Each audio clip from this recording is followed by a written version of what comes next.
Okay, sorry. So, second and last lecture on geometry. So today we are going to see this concept, which is peculiar of Geant4, which is the concept of geometrical region, and we will see it is very important also for your post-processing information that you do in your simulation.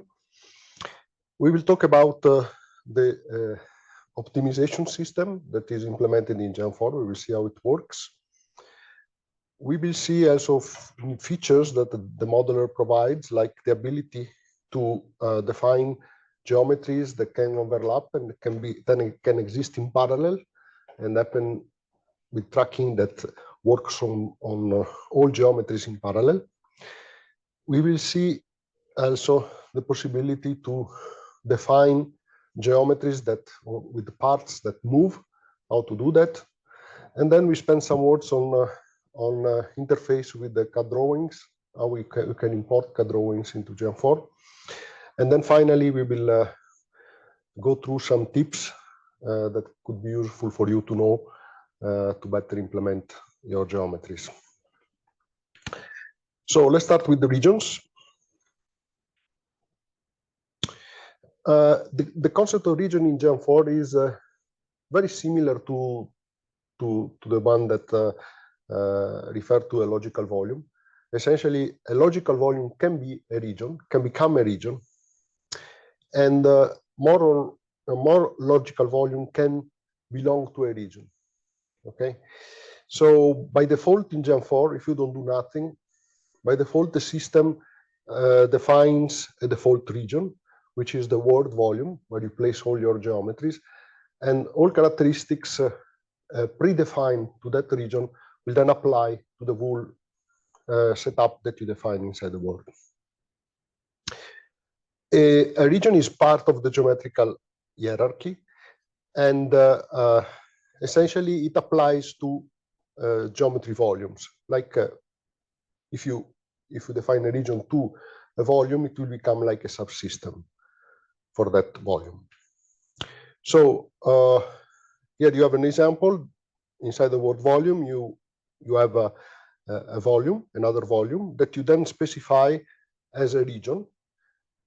So a logical volume becomes a so-called root logical volume once a region is assigned to it. And all the daughter volumes that will belong to that region, to that logical volume, will then share the same region. The information of the region will be propagated down in the tree until a daughter volume itself has been set to be another region. Okay, so essentially all volumes that belong to that logical volume will share the region until you find in the tree another region assigned to a daughter volume, which then take precedence and will be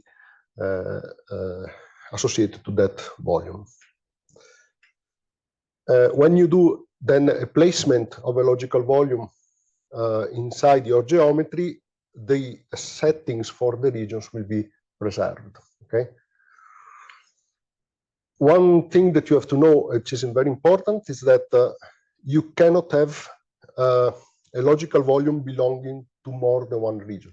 Okay, that's an important restriction that applies to all volumes. So, what information can be inside the region? One important information is so-called production thresholds or cuts. So you have that this information is associated to a region. You can associate it to a region, and it will become a character of that region. The only thing that you have to consider is that this information will not propagate down to other volumes that may not have production cut set. Okay, so those volumes will still keep their original settings as they were originally set with the default region, which was the word volume. Other information are the user limits, which are the the limits that the user can associate to tracking, like a maximum step length, maximum number of steps, kinetic energy left, etc. And this information can also be associated directly to the logical volume. And if it is done so, the information associated to the logical volume will take precedence. Okay, so even if you set it to a region, if the logical volume has already user limit sets, you know that take precedence. Other information is typical user region information, which is typical for regions. Like you can have, for example, a way where you have implemented a fast Boolean method to identify the nature of a region, for instance, or other attributes like defining a region for fast simulation. You have seen this in the first lecture today, or regional step-in actions, or a field manager associated with that region. So these are all attributes that can be defined for the region. Of course, the default region that is associated to the word is set by the system, and you are not allowed to modify the parameters of the default region.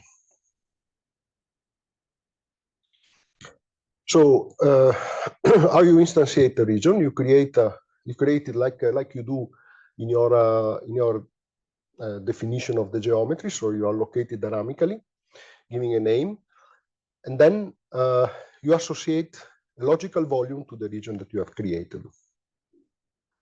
So the region propagates down to the geometrical tree until the bottom, or until it finds another root logical volume that was assigned to another region.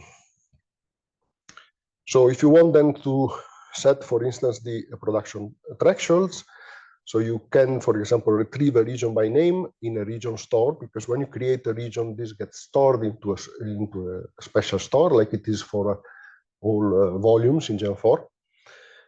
You create a production cut object, you set a cut value, and then you set the production cuts of that region. So there are a set of methods for which to set the various attributes of a region, and you have them listed here. And yeah, and as I said before, if any of the above properties are not set for a region, the properties of the word volume apply for that region. Okay, so they are not inheriting the region properties of the mother.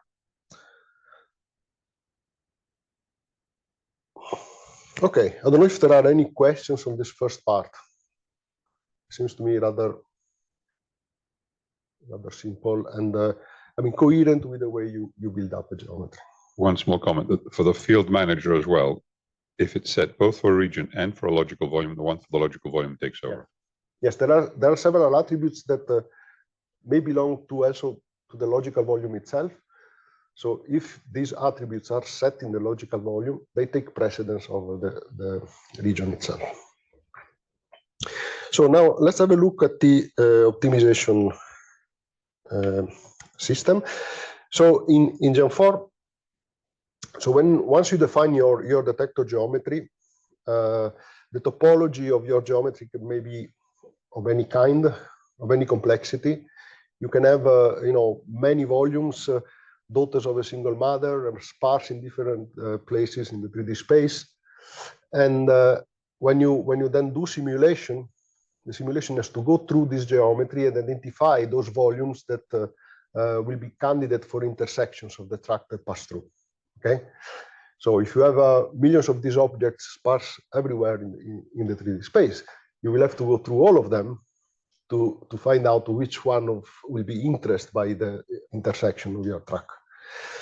So in order to speed up this process, it is actually mandatory to speed it up, otherwise it will become extremely slow and it will not scale with the complexity of the geometry you may define.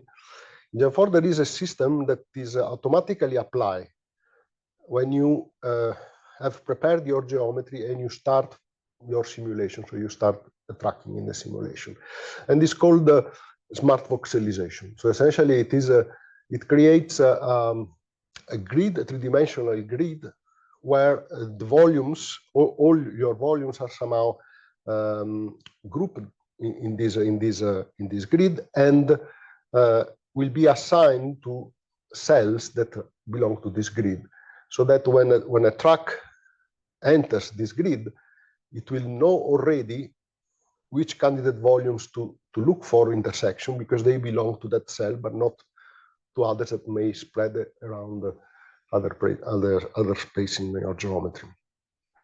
So what it does is that for each, and this optimization is done at level of a logical volume. So for each volume, for each subtree that you create in your geometry. So for each mother volume, there is a one-dimensional virtual division that is performed on the Cartesian axis, and other subdivisions then, as other subdivisions that may contain the same volumes are gathered together. Additional subdivisions are done in a second axis if the number of volumes are exceeding a certain threshold. So if in this case it is set to 3, so it means that no more than 3 volumes may belong to a cell. If there are more than 3, then you have an extra division done in the second axis. And if there will be in the second division more volumes still appearing inside the cell, there will be a creation of a new potential third subdivision in the third axis. So these smart voxels are computed at initialization time. They are quite efficient, so they require very little memory and computing resources. And the tracking time, they are essential, because then the tracking will go through this hierarchy of virtual divisions and not through the whole list of volumes that you define. So for some geometries topology, however, this automatic mechanism may not become optimal, especially in situations where you may have regions of your space where you have a particular density of volumes, and others where they are very sparse. Sometimes you may have situations where the generation of this grid is not really optimal. So you can, in that case, you can identify which are the critical areas in your geometry and manually tune the ability to create the voxels for that specific part of the geometry. And the logical volume for this provides this method set and get smartless, which is a parameter that you can tune in order to specify manually how many volumes may be inside the voxel, or then through that you can then review and see how long it takes to build your geometry, how much memory it takes, and all that. So you can monitor that by using this helper class G4 Smart Voxel Stat, which is a monitoring class which is enabled by simply activating verbosity at runtime. So if you have a verbosity at runtime greater than 1, these statistics will be printed out automatically at the time the voxelization is done. And the table that will appear on your screen is similar to this one, where we will have the list of all volumes ordered by complexity.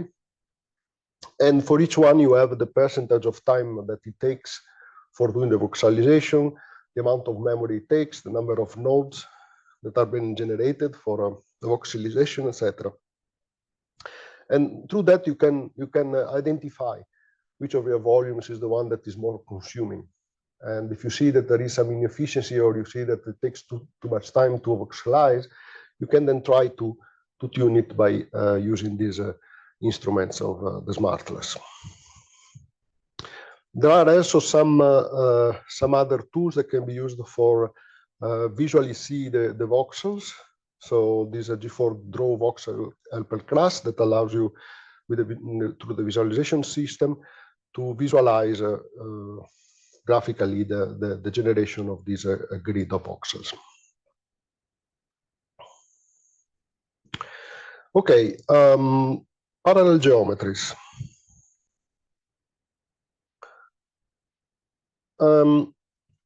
this is a feature that was introduced relatively recent in the history of Geant4, and it is an important feature because it fills a gap that was missing in the original implementation, and that allows to a more powerful instrument than what was provided in the old Geant3, so-called many features.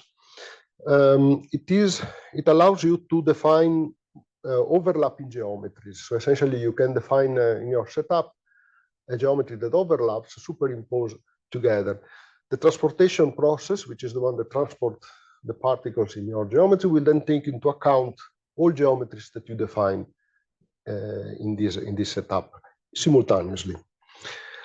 So that means that the step will be limited not only by the boundary of the original mass geometry, but also by the boundaries of each parallel geometry. And the last that gets superimposed take precedence of the others.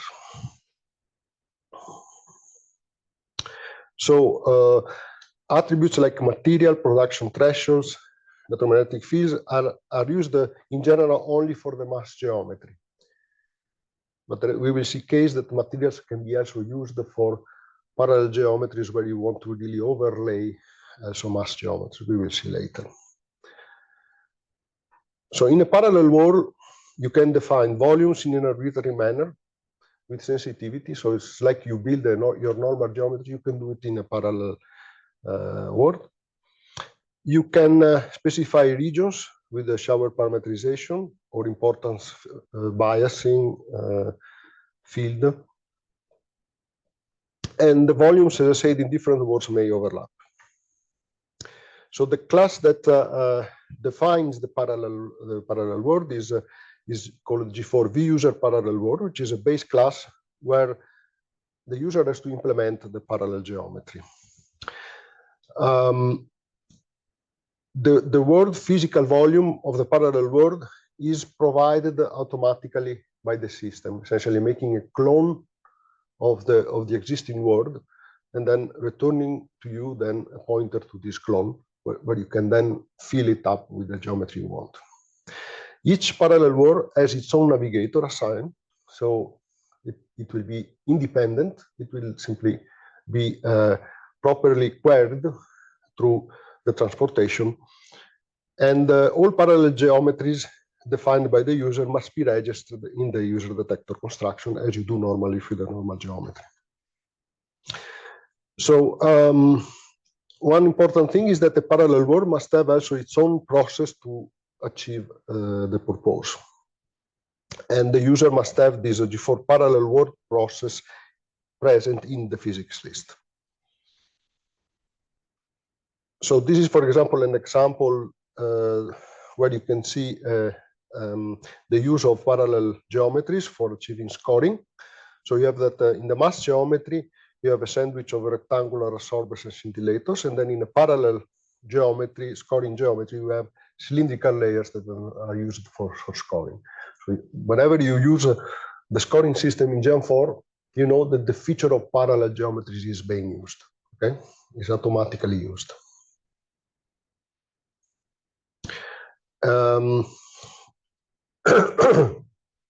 An important extension of this is the possibility to have layered mass geometry in parallel world.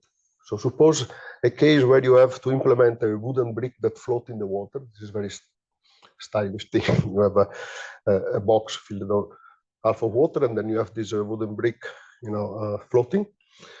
So what you do, you would think to do to model this, you dig a hole in the water like this, and then you place the brick, or you chop the brick into two places and then put them in the water. I mean, this is a bit strange, right?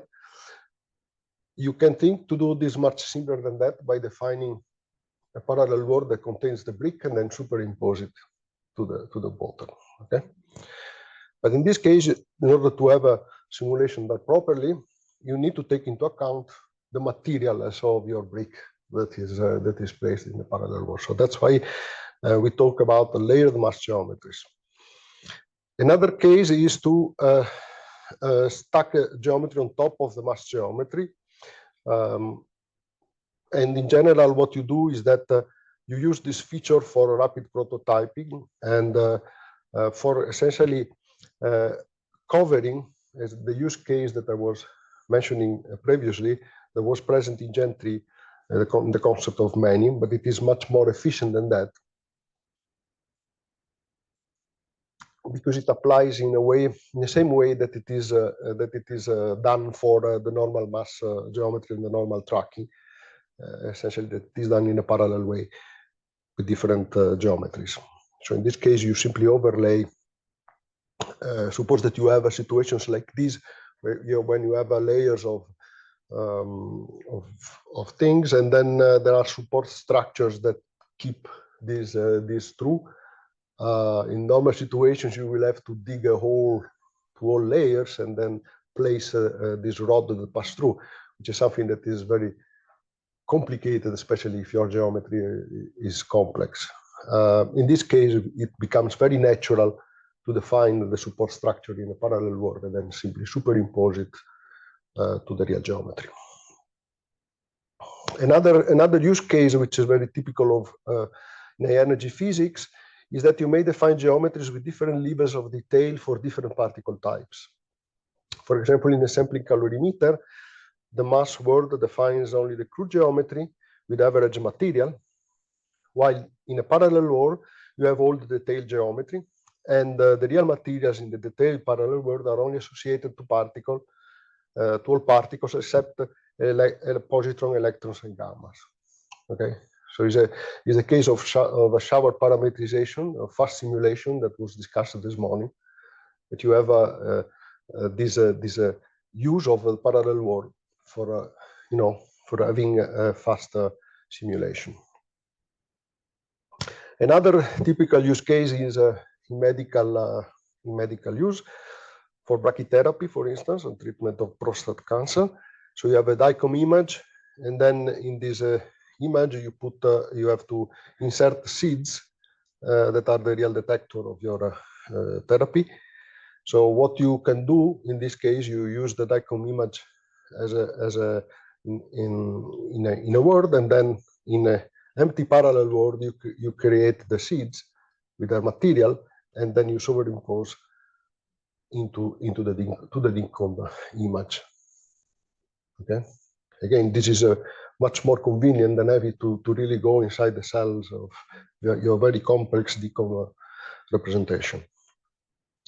This is an example of it with a real DICOM image, where you have you implement the treatment head in a parallel world, and then you superimpose the treatment head to the real geometry. Okay, so let's have a look how this thing gets implemented. I mean, how you can implement that. So it is rather straightforward in a sense that it's very similar to what you do in a definition of a real geometry. So you create a parallel world with a name. So you register the parallel world to the run manager. You define, in this case, a physics list, and you register the physics list with this G4 parallel world physics, giving the name of the parallel world. And then you set the physics list to the run manager. One thing that is important to note is that you have this flag in the definition of in the registration of the physics list, where you set this flag to true, means that you switch on a layered mass geometry concept. Otherwise, by default, it is false, and in that case, materials won't be taken into account. Okay. Then in your construct method, in the parallel world constructor, here it is taken from one example, so run event 04. You construct your geometry as you usually do in a normal geometry, except that the word volume, you get it directly from the word logical volume. So you have this will be returned back to you, as I said, since it is automatically generated by the system. Okay. you assign then a material, and you create whatever geometry inside as you do normally.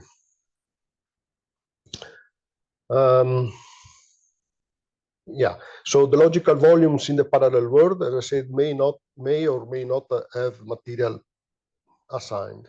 Okay, except for the case where you really want to use as a layer the mass geometry. Okay, the other concept is moving objects. So in Geant4 you can define parts of your geometry that move. Okay, you can think to particle therapy simulation, for instance.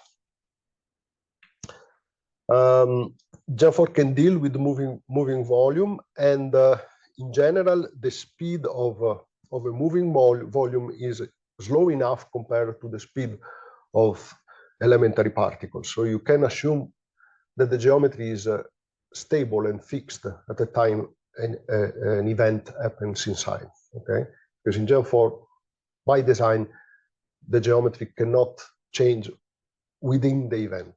Okay. So there are two tips to simulate moving objects. You should use parameterized volumes to represent the moving volumes. We have seen in the first lecture how to do parameterized volumes, and then you have to avoid the optimization on the moving part.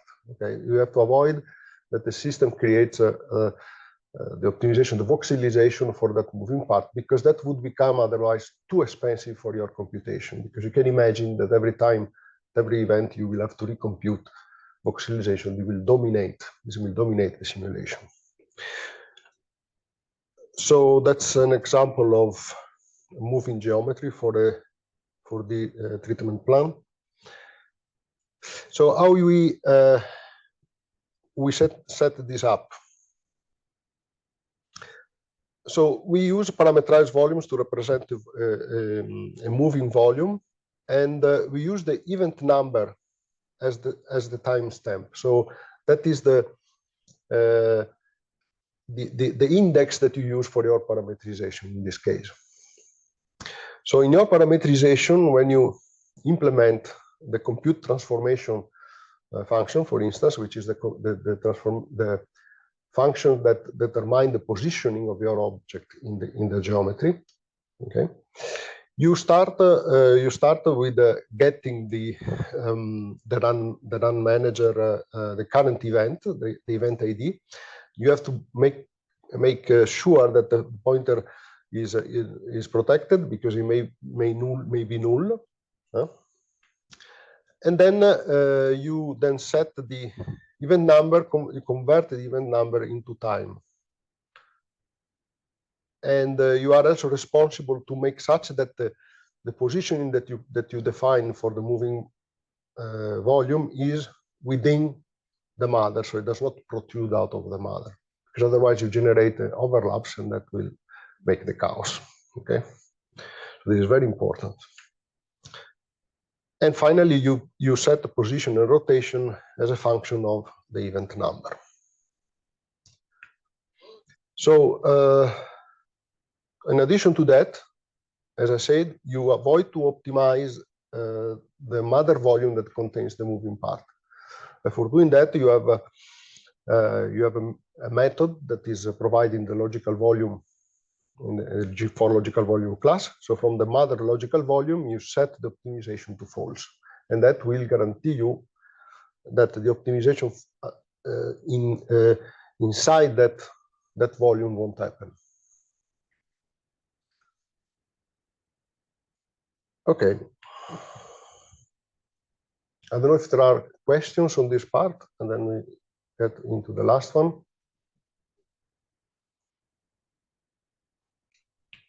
There's no questions yet. Okay, so now let's have a look on CAD interface. So the use of CAD drawings is something that is very popular, or at least there are many people many fascinating, I would say, because it's nice to think that you have a geometry which is set by engineers with all the details and thing, and then you simply import this geometry and flash it into your simulation. Unfortunately, it is not that simple as it appears, in the sense that there are different constraints that apply on geometries that are generated for CAD systems. In general, there are some difficulties, technical difficulties, because in general, the format that are used by different CAD systems sometimes are proprietary or not documented, and they change rather often. There is in general no connection between the geometrical entities and the materials that should be associated to the various entities. Because in CAD system you don't have this concept, so it's something that you have to take into account by your own. And then there is a level of mismatch in the detail, because what you get out of a CAD drawing for engineering is far more detail than what you would need for a simulation. Okay, so in general, it is never a good thing. You will spend more time in the end to have to import a complex CAD drawing and then use that in simulation, rather than really optimize for your simulation yourself and designing it from scratch. Anyway, there is a possibility to import CAD drawings, and in this, the use of this, I would recommend, is only if you want to take this approach, is to simply use them as a trial version that you can do. Or if you have a mechanical piece which is complicated to design or to model with the primitives in Geant4, you can think to take it from a CAD system and import it in, and then insert it in your geometry. But thinking to have a full detector, okay, and import it from a CAD system and then run it into a simulation, this is out of question. One solution that is rather popular today is the use of these tools that allow to import geometries and generate meshes out of that. So there is this tool CAD Mesh that you can use, and this essentially can be used for fast prototyping of a geometry or a relatively complex detector part. It supports the import of triangular facets, surfaces, meshes defined in formats such as TL and PLY, and then generate a tessellated solid out of that then you can import into Geant4. And you can tune the granularity and the precision of the tessellations on the tool to have a more or less refined level of meshes.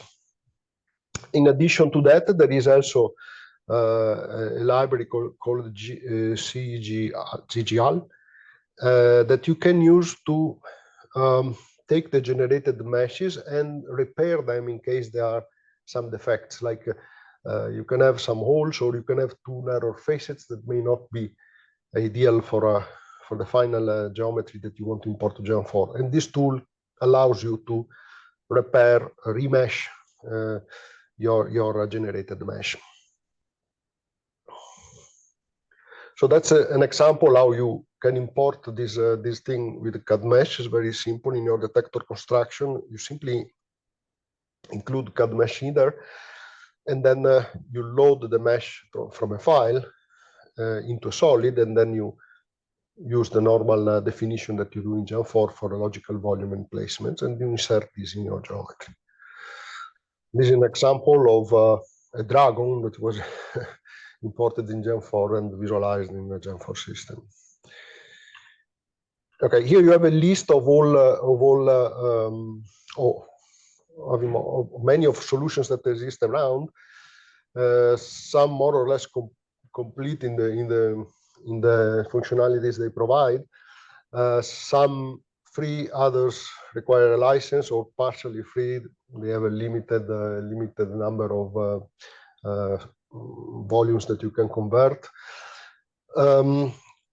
in some that use also some different approaches. The most interesting ones are those that really are able to go through the step file definition and recognize the real primitives like a box, a sphere, a cylinder, and convert them into a real primitive. I mean, it doesn't make sense to have a tessellation of a cylinder if you know that it is a cylinder, because it will be a waste. Okay, so there are some tools that have these capabilities, very limited, but they exist.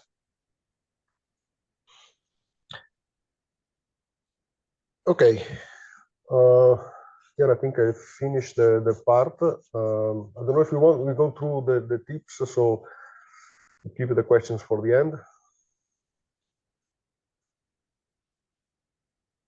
There is one quick question. Yeah. When importing a step file into Geant4, is ending up with a G4 tessellated solid the only option, or are there ways to preserve the primitive solids? I guess you just touched it. Yeah, I think I've just commented on this. So. Or preserve the hierarchy, replica, or assembly logic from the CAD model? No, we don't have this. There are some of the one. I don't remember which one of these tools that I was listing there that allow some of this conversion, but I don't know what level they do. We used to have in the past in Geant4 a module that was capable of importing step files and then convert them into BREPs shapes, but that was dropped at some point because the step reader was not maintained properly. It was giving more problems than what it was providing, and let's say the conversion was anyhow limited in the kind of shapes that we could import and convert. Okay, I think we can have a look at this. So, yeah, make a bit a collection of things that of situations that are rather common, and when you start using Geant4 concerning primitives and solids, use Boolean composition with care. Complex Boolean solids or volume based on Boolean solids and placed many times can become expensive, because a Boolean operation, depending on the complexity of how many Boolean operations are done in your composition, are expensive, and there are calculations that are done each time that solid gets queried for intersection. Okay, so if it is possible, try to prefer volume placements if it is possible, other than putting Boolean solids. Also because with volume placements, this helps you to define a hierarchy that is of volumes. That is what Geant4 likes most. Okay. Avoid definition of polygons polyhedra with many Z sections. So we had cases in the past. Now it is no longer the case, at least in the experiments we know, of people that were defining a beam pipe as a huge polygon with many Z sections, a single huge polygon. So what that means? It means that this shape will then traverse completely your geometry, will be a rather slow shape because it will, for the complexity, it will require more time than what a normal shape will require. At the same time, the voxelization system gets generated for your geometry will not be optimal, because that shape will practically appear in every query that is done for intersection, because it will belong essentially to all cells of your virtual division. Okay, so there are different motivations by which it is good to split, if possible, such a let's say structure into different shapes that you can, I mean, put together or even sharing the surfaces. The other thing is, again, on Boolean operations, understand the order of applicability of Boolean operations. So operations like subtraction, intersections of components can be costly, and if you have components that share surfaces, when you do an operation like a subtraction, you may come into trouble, because you will subtract a surface that then will be nothing, and this may cause problems in tracking and in visualization. So when you have this kind of composition, try to apply subtraction intersections as the last operation that you do in a composition, so that you avoid the risk of coming into these situations, as if possible, avoid to have shared surfaces among components.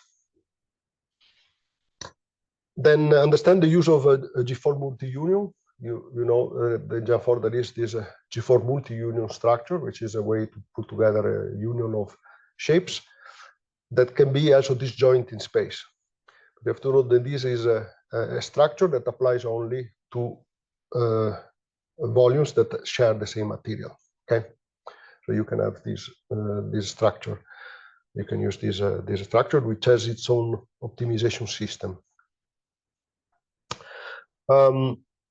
Then, of course, be aware of the computation for complexity of primitives. There are some primitives which are really costly. Twisted shapes are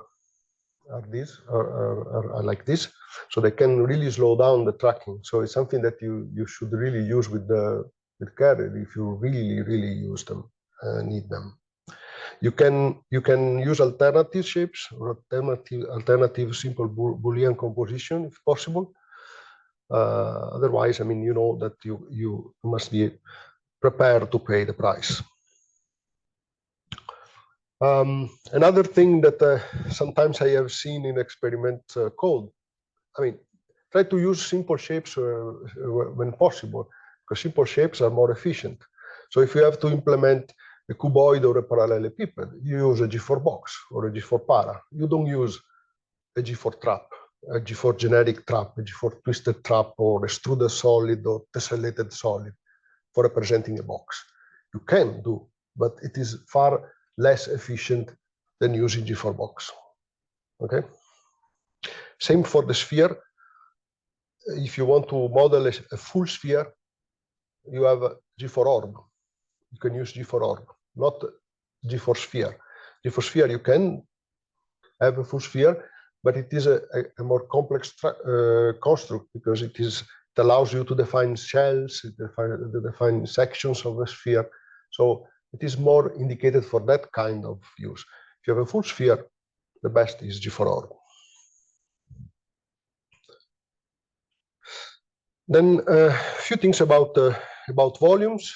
Of course, make use of the power of logical volume. There is a reason why we have these three concepts for logical volume, solid, and physical volumes. I mean, I have seen in experiments people using to represent the same different physical volumes. They define three objects: solid, logical, physical. Even if it is the same shape, no, they define every time three objects. This is an incredible waste, and it is against the philosophy that Geant4 tries to tell you to reuse the conceptually the objects. Then understand the use of placements and volume hierarchies. Many placements that you do of volumes at the same level, the same daughters, can be inefficient. So what is always good to do is to identify in this topology that you have common patterns of placed volumes and group them together in modules, such that you can define a hierarchy. And you place these modules inside your mother. That will define a hierarchy that will then help a lot the tracking, because for each volume, then you will have a dedicated optimization that will be done. The other thing that is very useful, and is particularly useful when you want to define parts of your detector that may be subject to misalignments or this kind of thing, is this G4 assembly volume that we have seen in the first lecture. That's very powerful, but what you have to know that generates many placed daughters at the same level. Okay, so it's something that you have to use with care. So you have to try to think in a way that you define these patterns in a way that you group them together where possible. The other is to understand the use of replicas of parameterized volumes. We have seen in the first lecture. Replicas are more efficient. So if you have to simply represent a volume that can be completed filled by the layers that you divide, you use replica, you don't use parameterization. And the other is to understand the use of nested parameterizations by adopting the parameterization at the last level of your splitting that you do. You have seen it in the first lecture. Okay, finally, concerning the geometry optimization. So be aware of the cost in optimization of volume placements in hierarchies. Some topologies can lead to ineffective optimization. And as we've seen today, you have the instruments to identify which of these volumes can be problematic and to tune the smartless factor for them. And then, yeah, finally, we have just seen for defining moving geometry, it is important in order to speed up and make it more efficient, the whole thing, to disable the optimization on the mother volume of the moving part. Okay, I think that's all from me. And I'm open for questions. I have a few more stretching questions, I think. Stretching, well. Regarding the integration of CAD models, can the ASIMP library be used directly instead of CAD mesh? The ASIMP Open Asset Import Library. I believe we've never heard of it until now. Yeah, I don't know. There are many solutions out there. I mean, what I have listed here is just a part of them that I could find, but there are really a variety that you can try out. Since we've not heard of it, we don't have an interface. We don't know whether someone else might have one. The second one,